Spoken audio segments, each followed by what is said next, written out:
The China Report for Wednesday, June 12, 2013. China is outsourcing pollution. Measuring carbon dioxide emissions by where they occur is not terribly helpful, according to a study by an American research body, because countries easily fall into the habit of outsourcing their pollution to the developing world. China is doing it internally. The journal article in Proceedings of the National Academy of Sciences found that in 2007, 57% of China's 4 gigatons 4 billion tons of CO2 emissions during production of goods or services were ultimately consumed abroad or in different Chinese provinces. In poorer regions, between 81% and 94% of emissions came from the manufacture of unfinished goods traded with other provinces. Inner Mongolia, for example, is dominated by heavy, energy-hungry factories that accounted for 70% of its total industrial output in 2007. China is treating its own hinterland just the way the whole world treats China, which is outsourcing its dirty pollution to the poorer regions.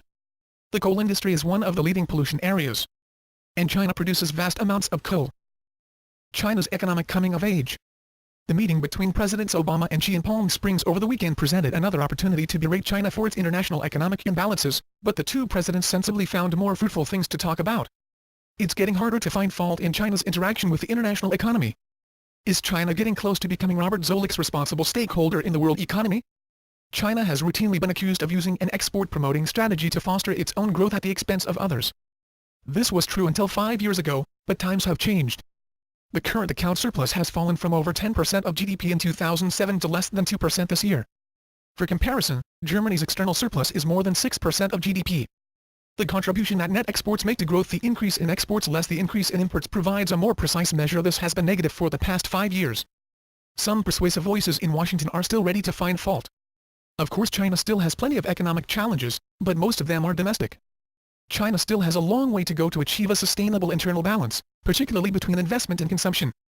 This would balance have knock-on effects on the external position, but the main task on the way to achieving such balance is domestic income redistribution, not floating the exchange rate. Looking back on China's economic interaction with the world over the past 5 years, there seems to be more to praise than to censure. China's growth accounts for perhaps 40% of total world growth over this period. Without it, we would have experienced a very glum world indeed. With its command economy, China was able to deliver a huge domestic stimulus in 2009, around 10% of GDP. Far more than any other country. China may yet pay a price for this credit stimulus, in terms of an overextended financial sector. But in the meantime, we have all had the benefit.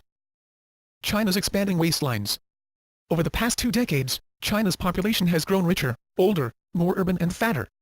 From 1990 to 2010, public health authorities in China made significant progress in stemming several of the medical challenges common in poor countries, including reducing childhood mortality and rates of infectious diseases. However, China's population now faces additional health pitfalls exacerbated by urban smog, more sedentary lifestyles, and the rise of KFC and cheap fast food.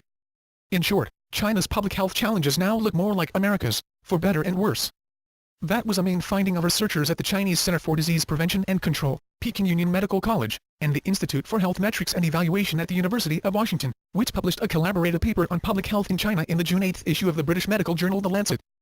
Their findings draw upon data in the World Health Organization's 2010 Global Burden of Diseases, Injuries, and Risk Factors study. From 1970 to 2010, the average lifespan for men in China climbed 12.5 years to age 72.9. The average lifespan for women climbed 15.5 years to age 79. A major factor behind these gains has been a steep drop in childhood mortality, due in part to improved neonatal and maternal care. In 1970, 100.6 children out of 1,000 died in China before they reached age 5. By 2010, that number had dropped to 12.9 deaths per thousand. Meanwhile, even as people are living longer, fewer are being born. The average number of children born to each woman in China dropped from 4.77 to 1.64 over those 40 years. The result is a quickly graying country. That's the China Report for today. Zaijian.